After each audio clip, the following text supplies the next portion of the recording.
Hi, it's Wednesday. It's 3 o'clock. Welcome to Together Unlocked, brought to you as always by Together 2012. We're a disability arts organisation in the main London 2012 borough of Newham. We were the main host borough for the Paralympics, and we are creating a cultural legacy. We've been online since the 30th of March, embracing our unexpected digital year. I'm Ju Gosling, also known as the artist Ju90. I'm artistic director of Together 2012, and we're running this live stream from my studio in Canning Town. With me in the studio is our chair, the artist Julie Newman. I'm going to come back to Julie for a bit of audio description in a minute, but first, let's have some introductions from the people wriggling around at the other end of our virtual sofa in the West Midlands. Yeah, sorry about that. Hi, I'm Robin Surgener. I am business director at 2012 and an artist known as Angry Fish. Yes, we look great beforehand, and then when it zooms in, we suddenly find that we're not quite in the right place. So sorry about that. Today up here in the Midlands, it is extremely wet. It has, in fact, almost not stopped raining since just after the show on Monday. And I had to go out earlier. Hence the look. Sorry. Do you look like? I look like someone who's been out in the rain, and slightly dishevelled, with no rimmed glasses, with black arms. Even less shaved than I was on Monday. So I've got about I don't know, 5 mil growth, but it is coming off shortly. And today I am wearing a black polo shirt, which we can, for those who can see, it says Angry Fish on the left breast. I am Josh Surgener. I'm also one of the hosts of Together TV, and I am a PhD student. I have blonde hair that's actually up and pulled back at the moment because I couldn't see, and it made me sneeze all the time because it kept going in my nose. So my lovely sister helped me out by putting it into a kind of ponytail bun-esque function over fashion. It is blonde today, though. But yeah, it is blonde. Just rocking those coronavirus looks. Yeah. If anyone remembers Troll Dolls, it's kind of a little bit like that. And I'm actually wearing my glasses today as well because I was being all academic earlier and reading a journal that was printed in lovely Access Standard 4 point, I think. So I had to put some glasses on to be able to read the kind of scan of the document from about 1985. So they are black frames, black arms with a little white bit at the end, but you can't see that. And what are you wearing? Oh, yes. I am wearing a long sleeve polo shirt that has, it's a blue top kind of over the shoulders and chest, and then white, and then blue for the rest of it. And it has a blue collar, and it has the Rugby World Cup logo from Japan last year on the breast. Brilliant. We try and do audio description throughout the show, not just for visually impaired viewers, but also because we know that it's not always that easy to see on an internet channel compared to the standard broadcast. So I have a very short self-inflicted corona crop, henna'd red. I've got black plastic glasses, I've got black wrist braces, I've got silver jewelry. And for once, although it fades a bit into the background, I have a black t-shirt on with a Doctor Who Cyberman. And I'm partly wearing that because at 3:15 we have the third of our new update features where we'll be telling you all about the new NHS coronavirus app, which I have seen, one of the first people in the country. So we're going to get to that at 3:15. But first, we'll be talking art, poetry. But first of all, what do you look like, Julie? Another day older. I've got silver and gold hair. I've got dark rimmed glasses. I've got a white t-shirt with "Choose Love" written on it in black letters. I've also adorned today. I'm adorned with a torque, which is a type of bracelet with wolf's heads on it, and also with a little pendant with two wolves baying at the moon. So I'm very wolfish today. Yes, well, of course, that is partly because both you and Josh had a birthday yesterday, and our writer in residence, Penny Pepper, had a birthday on Sunday. We've already sung happy birthday to you, but I'm glad you like your presents, and we hope you had a good day as well, Josh. Did you do Yeah, anything exciting indoors? it was kind of fairly relaxed, fairly chill. Um, Obviously, I would have liked to kind of gone and seen some friends, but that's not happening at the moment. And it was very kind of dreary and wet uh, down here in Sutton yesterday. So we decided not to organise anything because we couldn't guarantee it wasn't going to rain, and it's good that we did because it absolutely chucked it down. So I just kind of sat inside, watched some TV, did some drawing, carried on my process of learning to draw. So yeah, it was And quite had nice. your favourite meal. Oh yeah, and we had lasagna and chocolate cake as well. Not together. I was about to say yes. We actually, I think, for once found an upside to the lockdown and coronavirus and so on because we were able to watch a brand new film, Artemis Fowl, on the TV, which had the added advantage of not having to find dog sitters for the assistance dogs if we went to the cinema for Julie's birthday, and solved the problem where Julie had said she didn't want to go to any more films on her birthday because she didn't like leaving the dogs. So we had popcorn and sweets and fizzy drinks. And it's And a great film, isn't it? We really enjoyed Yeah, it. we really liked it when we watched it. Yeah. yes, I think if this was Monday when we talk much more about film and photography, or indeed Friday when our Something for the Weekend feature flags up things to do, we might talk about that a bit more. So maybe this Friday.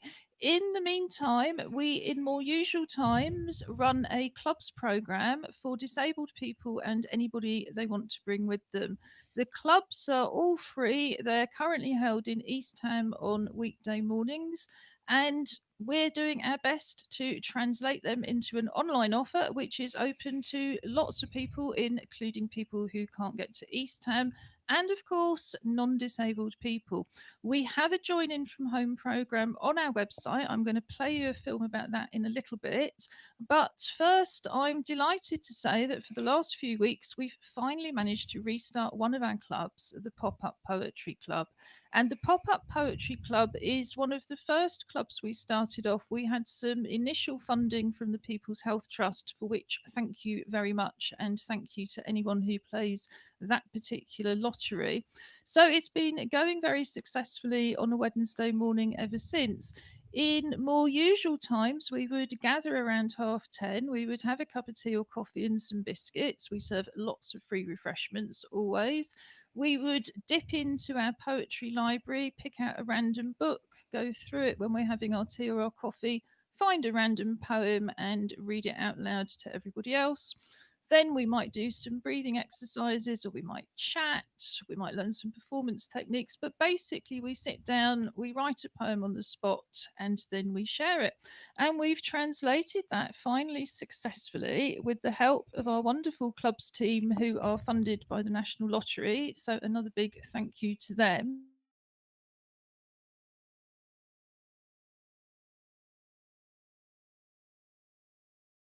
Sure.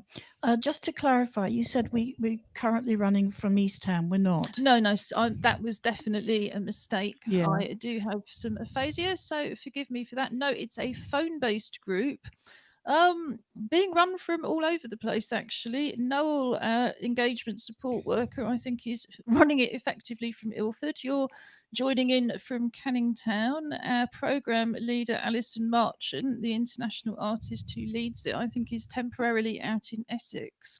So yes, it very much exists online, but on the phone. Yeah, it exists on phone. Yeah, it's great. We still have a couple of teething problems which we're sorting out, but I have to say the poets continue to completely throw me by their excellence. The standard of poetry is so good and so diverse. That's one of the things which is an absolute joy about it.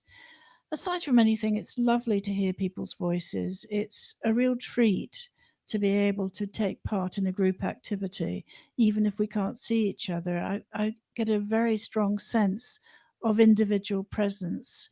Um, and again, it's such a diverse group. It gives me a lot of pleasure to be part of it. And indeed, I feel quite honoured at times because, as I say, the standard is continually growing.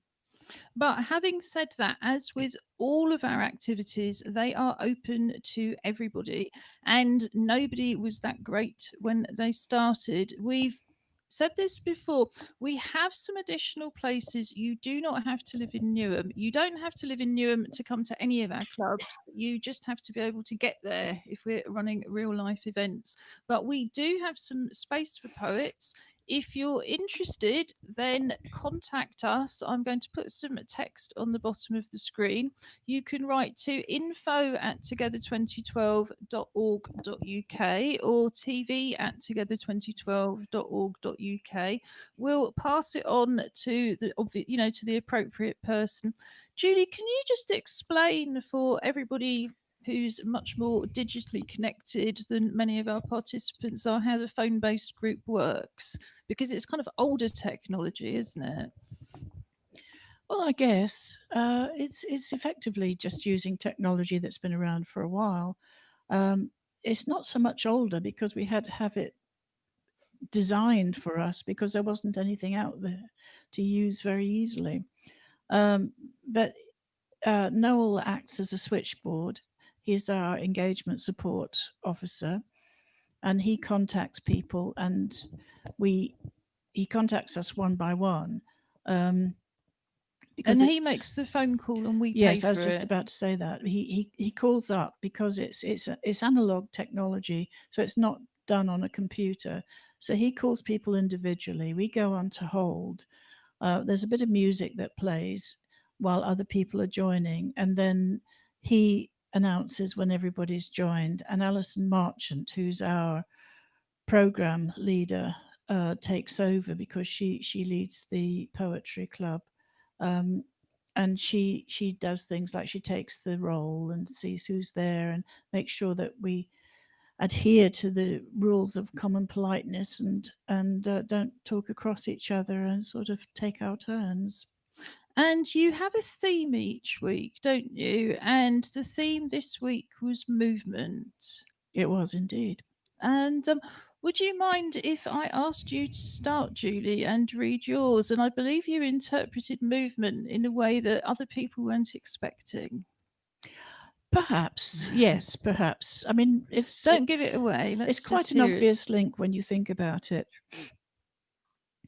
It's called 1981. Sitting on the floor, we drew out our messages of hope and outrage. Reclaim the night, equal pay for equal work. We fight for our rights. Fishes don't ride bicycles. A reference to men, obscure in its meaning but clear as a picture that women can function without a man on our arm. And still the messages flowed as pens spun their tales of anger and pain, shouting out for all the world to hear, women fight back. So we took to the streets, a ragtagly crew uniting against an unjust world. Lonely voices singing our songs, chanting in harmony, and soon across the country others joined us. The numbers swelled, and millions of marching women found their voices, the common cause creating a movement. That's wonderful. Thank you very much indeed. What do you think about that, guys? Go on. Does it mean anything to Josh as a young person? I Of ask course it myself. does. I was trying to. The significance of the date, you might have to. Is that the 1981? Is that a significant date? Yeah, it was basically when we were reclaiming the night, and Women Against Violence Against Women was born, actually throughout the country. So it was when we took to the streets with radical voices. Cool. Yeah. I was going to say that the empowerment of it kind of ran through it, but I didn't. I was trying to remember. I was like, what's the date? It's significant for something, but I couldn't Well, in truth, I just plucked it out of the air, but I was trying to remember back, and I think it was that 81. probably is a correct date. I was only in my first year at university, or should I say my first degree myself, as the one-time perpetual student, which of course is now our Josh. Okay, it's 3:15. What I suggest is that we read some more poems after the update. Update is a very new feature about the exciting pilot for the NHS app, but we've decided it's also a great opportunity to pun. So, what have we got for us to start with? Do you want to start with the usual line, Robin? What's app, Doc? Glad you asked. No doubt by the time the pilot's finished, we've got through all of the dreadful puns and actually got quite good at this. Well, on Tuesday, yesterday, I went to the very first briefing that the NHS held and saw the app in progress. And it's actually very good. Now, people who know me would be quite surprised at me saying that about anything. One of the reasons I'm known as a Jew90 the cyborg is I've been working with technology since the early 90s. I was, in fact, the first student in the UK to do my PhD as a website, etc., etc. So I was Jew90 the cyborg. So it takes a lot to impress me, including kind of the usual kind of graphic design issues. But in fact, I think the NHS has done a very good job. It was actually presented by one of the NHS equality leads, a woman called Amina. And Amina obviously knows an awful lot about access. Having said that, we know, and the NHS knows, there are always ways that you can make things better. And that is the point of the pilot. So, what we will be doing over the next few weeks is reporting back on the app, talking about the app, asking you about apps, whether you live in Newham or not. You know, what's your favorite app? What is the app you hate most? Why do you find apps difficult? If you do, what do you find good about them? And as artists, what are our favorite apps? Because in our digital year, that is going to become more and more important. I'm just wondering, guys, we talked a lot. Well, we started talking about our favourite apps on Monday, and just as now, we have a highlights and links page on our website just underneath the main Together Unlocked TV menu. So, all of the apps we mention and anything else, those links will be there. Highlights and links usually goes live on the internet by about 6 o'clock, but if not, then quite soon afterwards. I think you had some initial points you were making to me earlier about the name. And I thought that was quite interesting that it hasn't really got a name other than Test and Trace, which of course has been the name of the program. But you don't think it's a very appealing name, do you? No, because it comes over as track and trace. And I think anything that's got track in it, for any of us who who lived in the 80s, sort of tend to be a bit suspicious of, because it sounds like we're being tracked by the police, which is not something which appeals to certainly anybody who has spent any time in South London. Well, shall I just put your mind at ease on that before we come on to talk about the name and see if you guys out there have got better names that we can supply the NHS? In fact, all of the data this app collects only stays on your phone. It's not at all like the one that they trialed in the Isle of Wight. Everything is anonymous. Everything is just kept on your phone.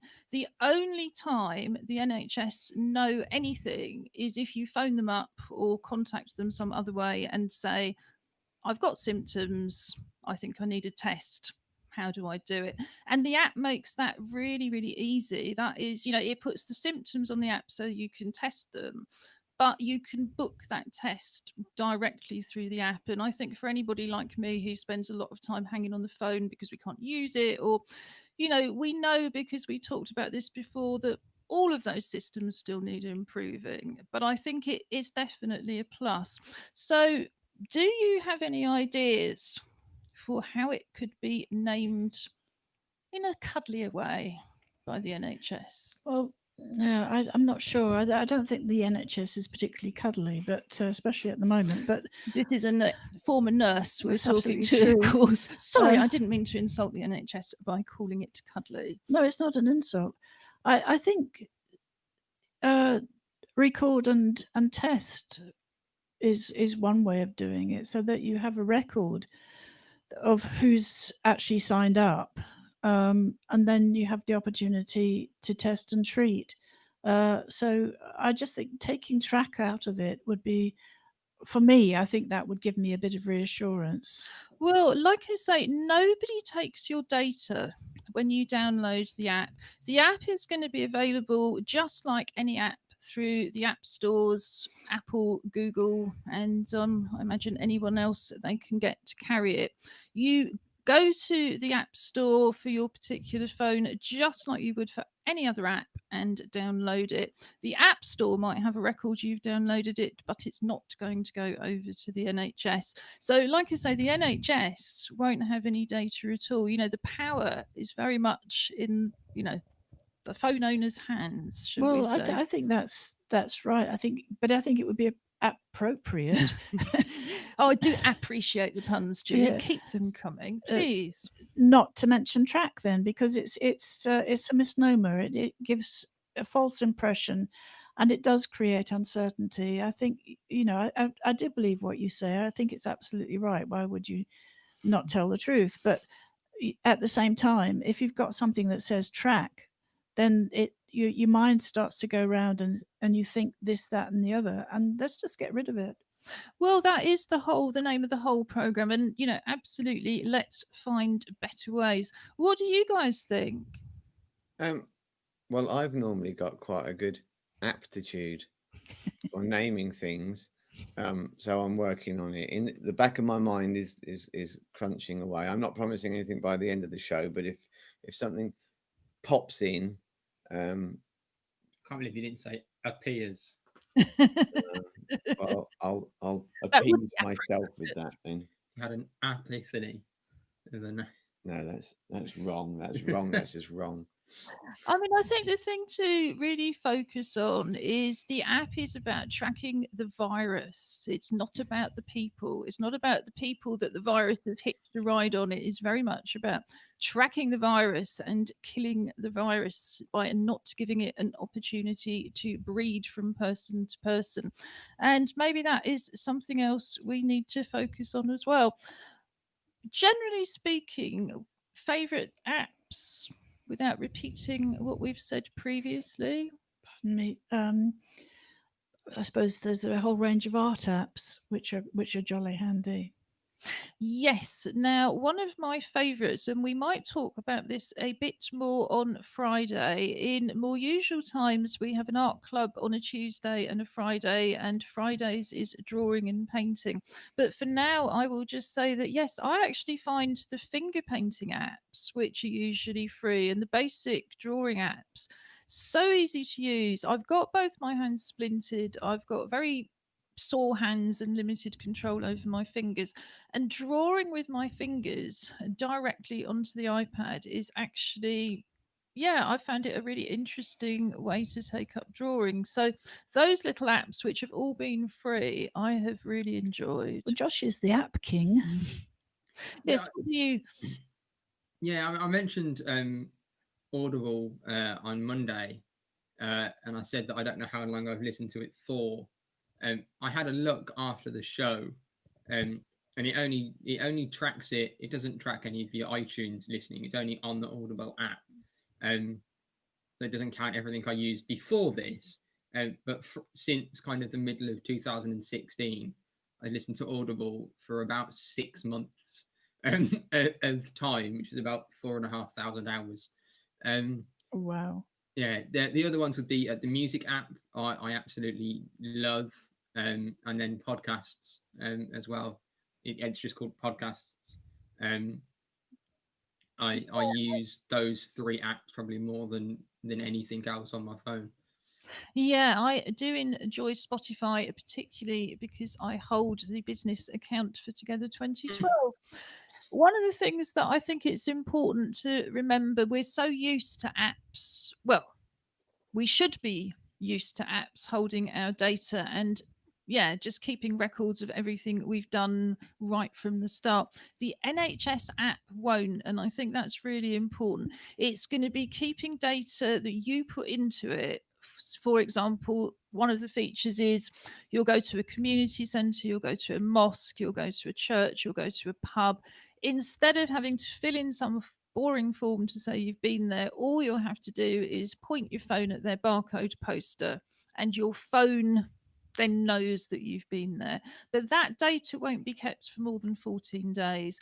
Even your postcode, because you're able to put in the first part of a postcode only. So it doesn't hold any information, even on your phone, that just identifies you. But you can put in the first part of your postcode.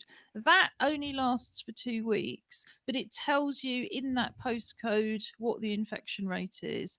And the reason that disappears after 2 weeks is at the moment they don't have the facility to store more than one postcode, and they think people might want to swap between where they're on holiday, where they're working, where they're at home, and just be able to see with a kind of really simple, straightforward traffic light system. Is the risk low? Is it medium? Is it high? And then the app will explain what that means. I think that's it for today, apart from please give me another dreadful pun. Robin? I haven't got another dreadful pun, but I was going to give you an app that I use very quickly. No, and it's tell called me that on Friday, because we're Okay. rushing on to our promised from Monday Slow TV, where Merlot, the assistant's dog, is going to show us a couple of minutes of walking through the woodland. I do appreciate the delay until Friday. So this is Merlot. He is Steroplurger's assistant's dog, and they are currently still in isolation, but up in Suffolk.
He's such a dear little dog, isn't he? He's very appealing.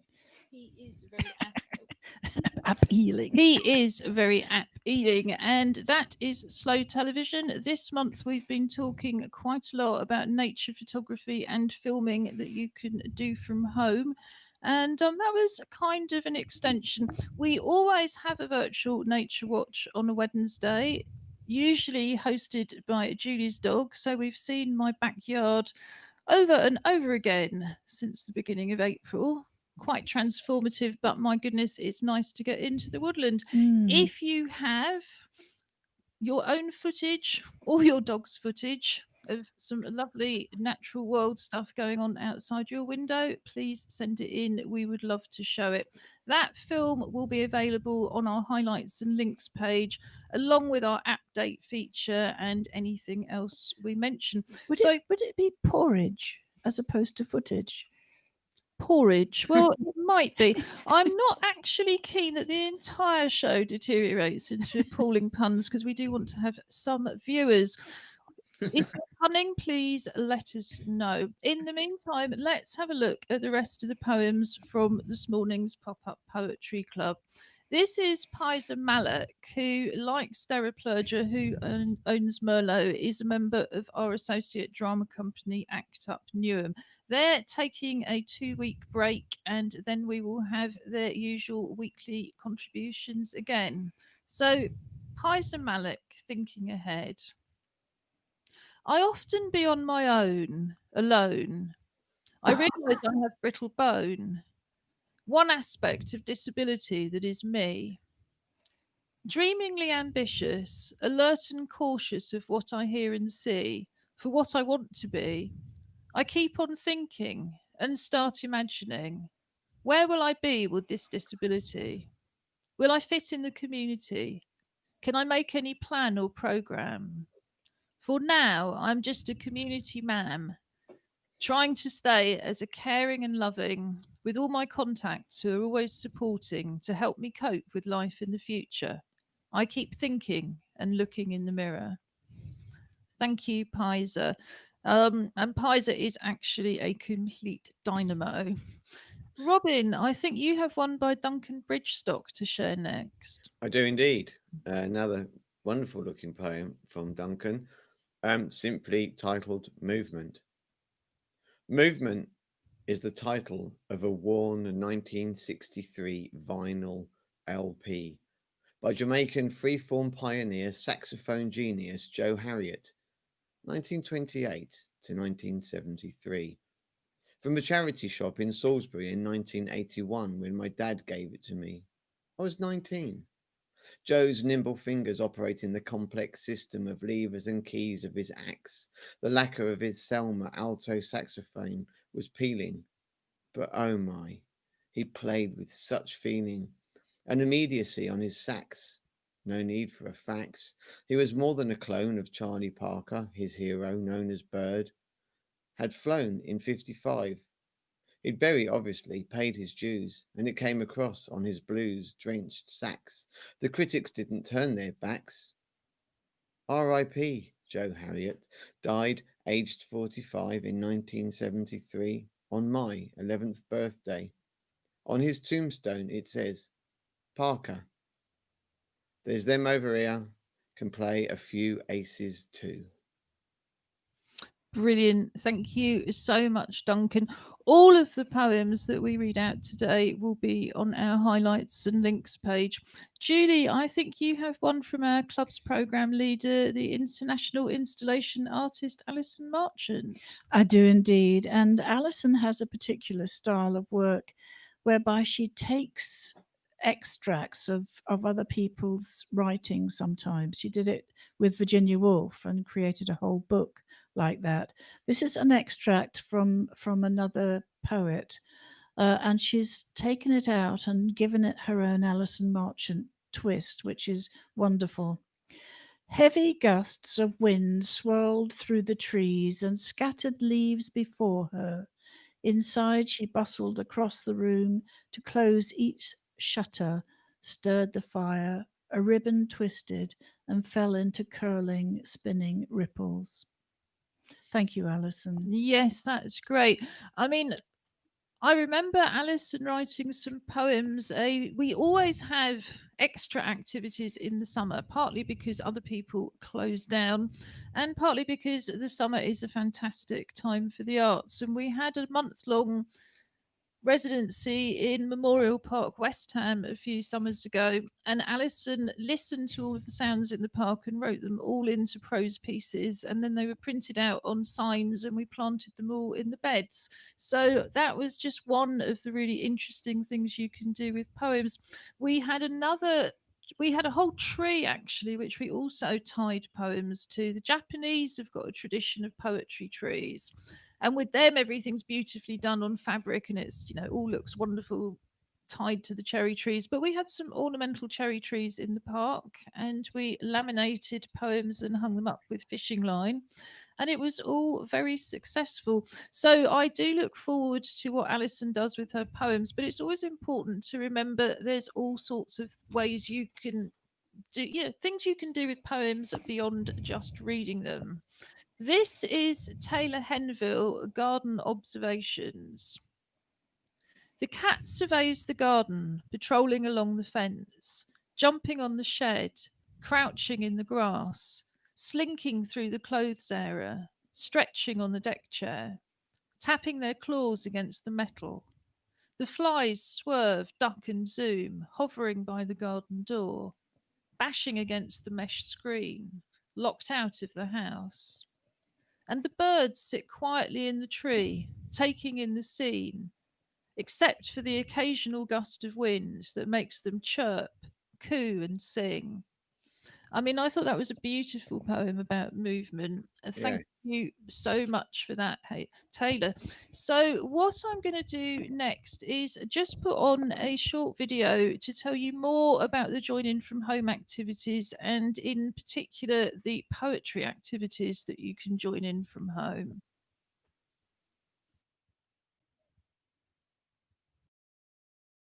Together 2012 is running a Join In From Home programme from our website, together2012.org.uk. Click on the link at the top of the page, Join In From Home, to go straight to the main page where you have a wide range of accessible, inclusive creative activities, mostly using things that you would already have at home. At the top of the page and throughout the pages, you will also see videos in British Sign Language to translate the site for deaf people. These videos can also be useful if you have difficulties reading and you simply want to hear more of the content. The Join In From Home programme is based on the activities that we would usually be running in East London. All of our activities can be enjoyed by families at home, but we also have some of our favourite activities here from our family activity days, which we usually hold in the school holidays. Card making with pens, stickers and paper is also popular. You can show someone you're thinking of them by making them a special card, and if it can't be delivered safely, then send a photograph with a personal message or keep it till later. Here we have instructions for making a sock puppet, a storage jar or night light, or a lunchbox or storage box, all of which are really popular with our family activity days. And you can click on each of these links to get full instructions. So with the sock puppet, for example, you have lots of instructions with photographs to show you exactly what to do. Same with the storage jar.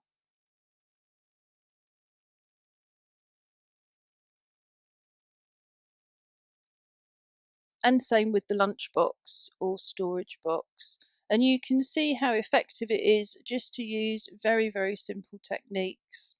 Everyone is completely unique. The Pop-Up Poetry Club meets on a Wednesday morning. We also run regular poetry projects and poetry cafes. We're inviting you to write or sign a poem on the theme of Together and send it to us to share on social media. We're also going to be publishing an anthology of the Together poems in November, and everybody who contributes will get a copy of the physical book.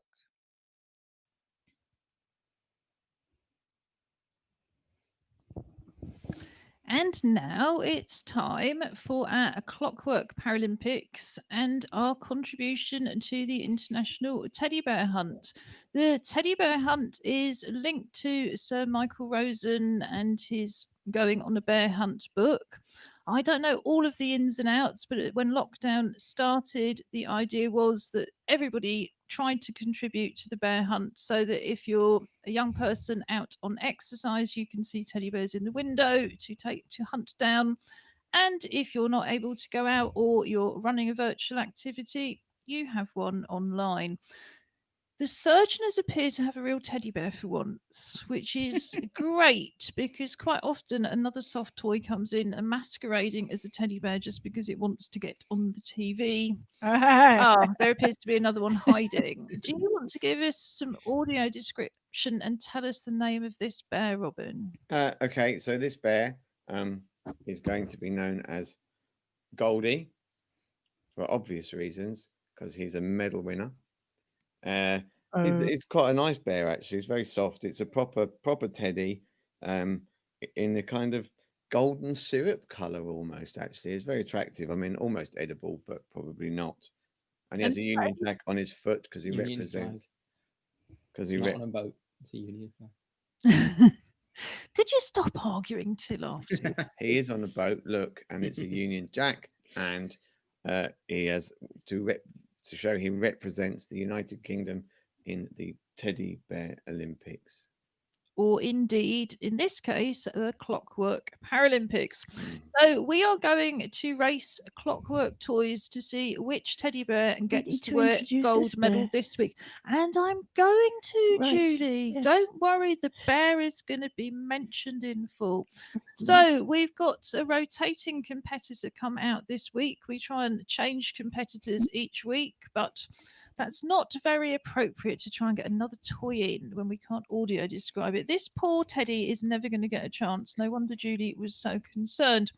It's a small traditional golden bear. It has a purple sweatshirt on that says Ted Fringe.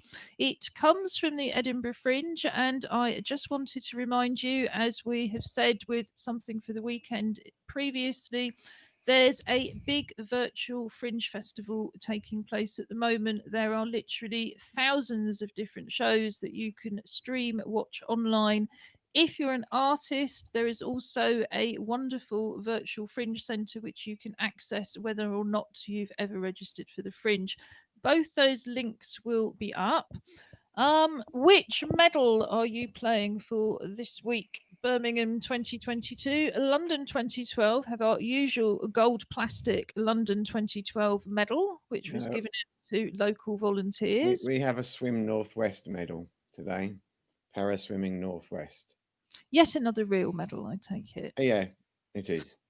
Right. So, which competitor is Birmingham 2022 going to choose this week? We're going to go for your left hand, which is the right hand side of the screen. And will you do a little bit of commentary as usual?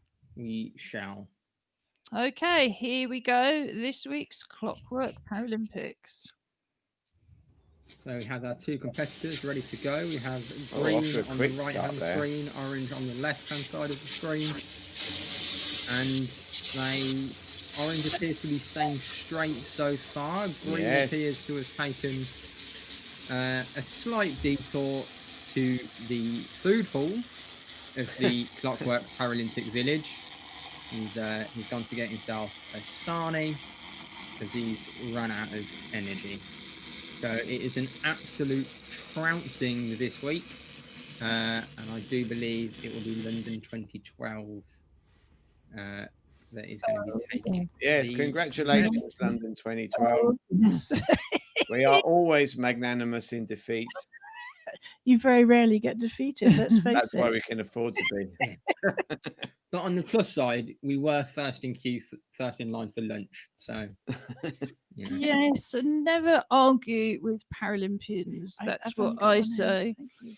Well, we will put the medal on Ted and I will pop it back up. Well, Josh, it is time for our gaming and virtual sports report.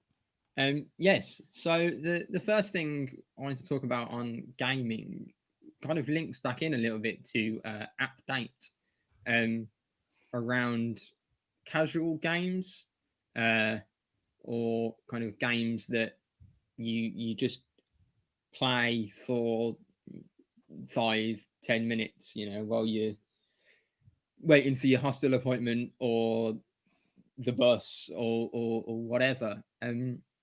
So there's a couple of ones that I've played. There's the Angry Birds series, which was really popular a few years ago, and I think they still make them.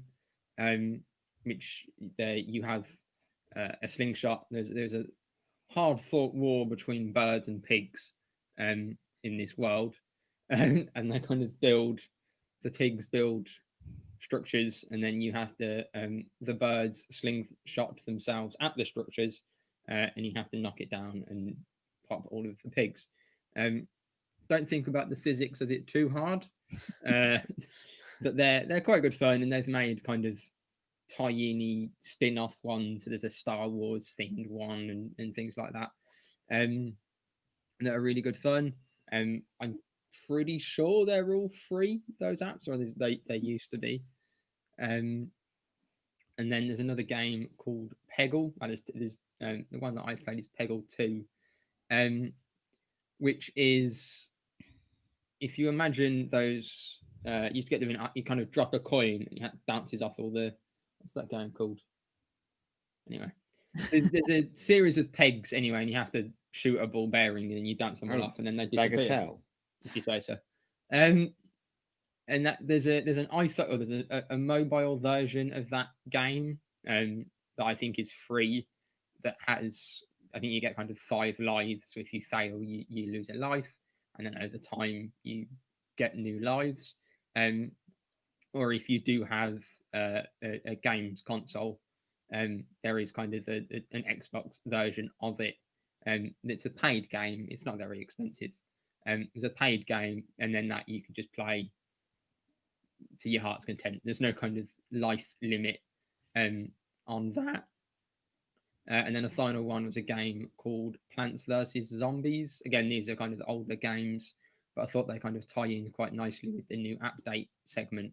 That is a kind of tower defense type game, which is you have something, an area, I think it's your garden, and then you can place turrets, which in the game are kind of plants that shoot peas and venom and things at these zombies that are trying to invade your garden, that you have to kind of defend from.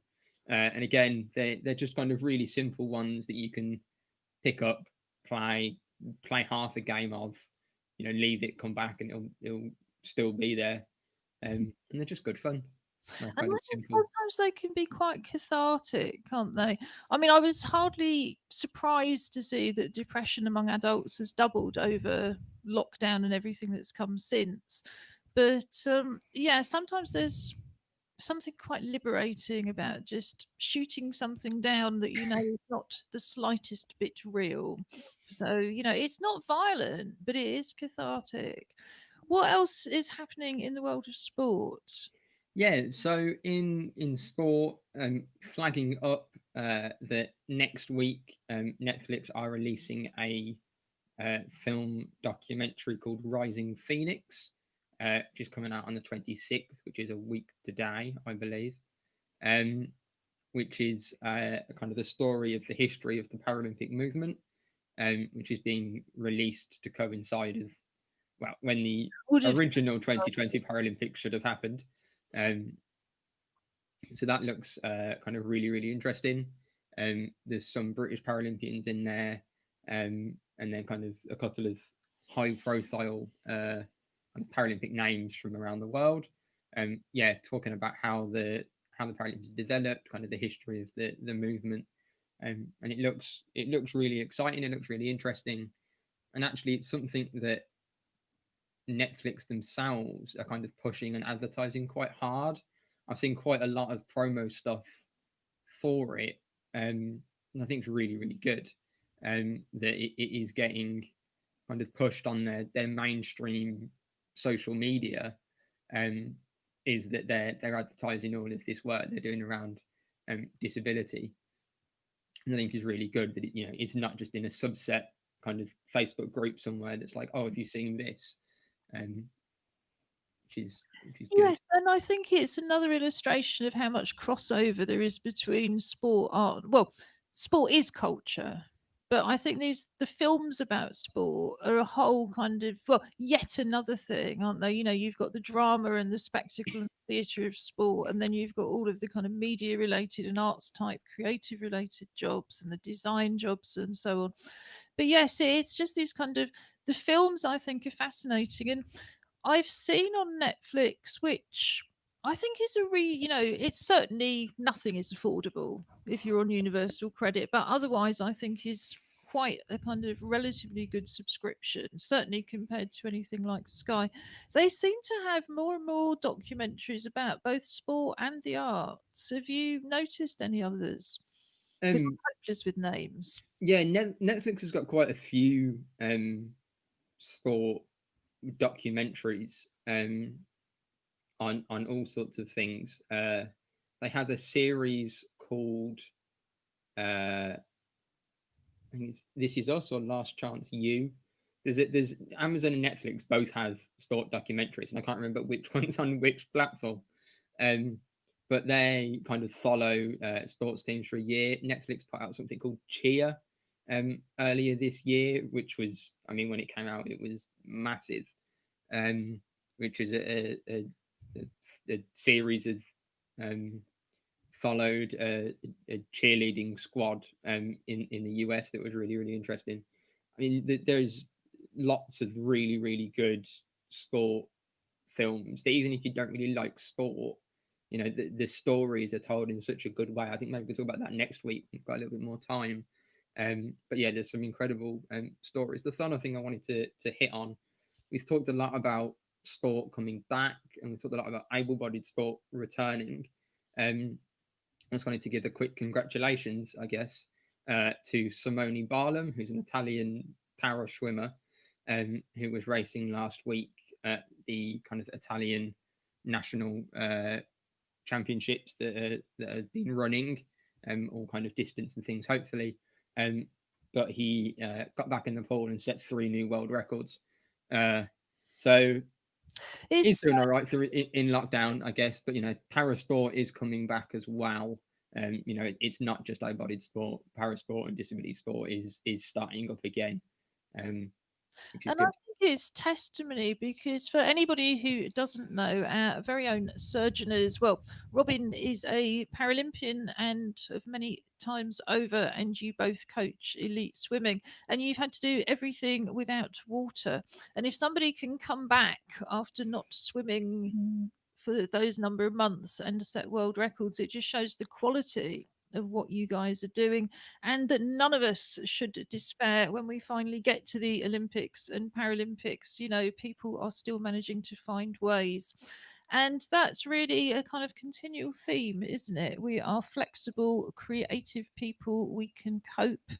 It is very difficult, and some days are more difficult than others. And I also always come back to that mind. Was it the Mental Health Awareness Week? And the theme was kindness.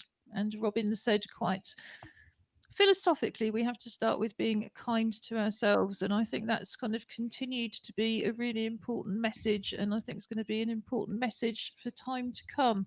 Julie, did you have anything to add to the sport? Because the dreaded Formula One word has not been mentioned yet. I was trying to be disciplined. The Grand Prix series continues. It's challenging in many ways because they're having to adapt. But I just wanted to point out, I think it was McLaren or Mercedes actually made valves for respirators at the very beginning of lockdown. So it's translatable technology, and I think from that perspective, it's interesting. I always have an eye on these things because, for me, the concept of lightweight batteries for your motorized chair is so attractive. I'm so fed up with heavy, nasty, nasty batteries that have got such a limited life on them, and determine how we use our motorized chairs so much. We are directed by battery life very often. Yeah, I think it was. I think McLaren certainly did, Indeed. and Mercedes might have done as well. There was a number of teams that, like you said, kind of at the start of lockdown, when there was that really big push for ventilators, basically said we've got the facilities for kind of rapid R&D development and production of really technical things, because that's what they do throughout the season, making new parts and things. And I kind of went, we're not using it to make cars at the moment. Let's use it to, churn out medical stuff. Um, So, are they doing much to do battery development then, or was this a kind of more of a lateral link? Well, I don't know. I mean, Josh probably knows more than I do. As far as I'm aware, because there's so much technology and design is so important for racing, and weight is important for racing. But lithium batteries didn't, just appear out of nowhere. I'm sure that between military research and sports research, I think that contributed very heavily to the development of lightweight batteries. And of course, as you say, they're still not. I think we're probably some of the many power wheelchair users out there who are just dreading what is going to happen to our batteries. Our chairs are stuck in the minibus. We cannot charge them in the studio. The studio is not big enough to use them in. And the batteries are over £1,000 a pop. This is how we live, and you don't get them on the NHS. Fortunately, we don't have to worry about going freely around Newham for some time to come, but I will hope very much that the NHS app speeds those things up and we will be applying for grants and scraping out building society accounts to get new batteries soon. So, coming up later in the week on Friday, we always have our look at something for the weekend, and that is when we recommend things you can do mostly online, but also TV, radio. I mean, we were having a whole conversation about that, weren't we, earlier on the show about, you don't have to be watching something on the internet. And we put up on last Friday's highlights and links BBC Sounds and also the Audible app and the other apps that you mentioned then. So it's always worth going through the highlights and links page and looking back, not just at today's show, but at the previous shows. Robin, have you got any final words? They don't have to be very quick because we've got a few minutes, but is there anything else you wanted to add today? Yes, and I think that if they call it, I want copyright. I think we should call the app Route Minder. Know where you've been, know who you've seen. It's a good slogan. And then that's what I was going over in the back of my head, trying to think of something, because there's an app, a real app called Route Finder, which is the RAC's thing. But I was thinking it might work. Route Minder, and then it's just a thought. I think we should be brainstorming as much as we possibly can because yes, we do need to solve these issues. I like the slogan. I just wanted to, I don't want to cut across anybody else's time, but I think it's important to raise an alert. There's a storm coming, Storm Kyle. And there's loads of warnings about flooding, and I think there might even be danger to life because I think it's going to be quite a windy one in from the Atlantic. Oh, thanks, Judy, because I know there must have been lots of warnings, but I seem to spend most of my time either reading about art or coronavirus. Is that affecting the whole of the UK and when from? At the moment, it seems to be coming in now into the west and over Ireland. How is it in the West Midlands? This is the usual way to tell because we're always sweltering. Well, I hadn't heard, so I opened my weather app. I was thinking about that old-fashioned window thing. That's a very big storm cloud that's coming towards me. I mean, it really has been raining all day and fairly blustery, but they did talk about sort of 40, 50, even 60-mile-an-hour winds coming through tonight and tomorrow. So, I mean, and obviously that's not necessarily everywhere, but it can be anywhere. Yes. Right. So yes, absolutely. Watch out for that. And bring your cats in. Yeah. And of course, those places where it's been raining a lot, trees, the ground gets soft, and that's where trees tend to fall over, get blown over. Well, of course, our slogan, and I will put it up at the bottom of the screen again, is stay home, stay creative, and stay well. If you look at the recording of Monday's show, which will be on the same website page, and indeed the recordings from last week, we've been talking a lot about nature photography and also how to photograph sheet lightning. I think we've even discussed the effects you can get if you photograph out of the window with the rain running down the Josh, glass. yeah. So if you've got some photographs as a result of Storm Kyle, how do they name them? We shouldn't ask them to give us any names for the NHS app. But yes, if you photograph Storm Kyle or you do any other photographs, we would love to show them on the show. Please send them to info or TV at together2012.org.uk. So I think that's all we've got time for. We will certainly say stay safe in every way in terms of Storm Kyle, and we'll look forward to seeing you on Friday. Bye, everybody. See you Friday.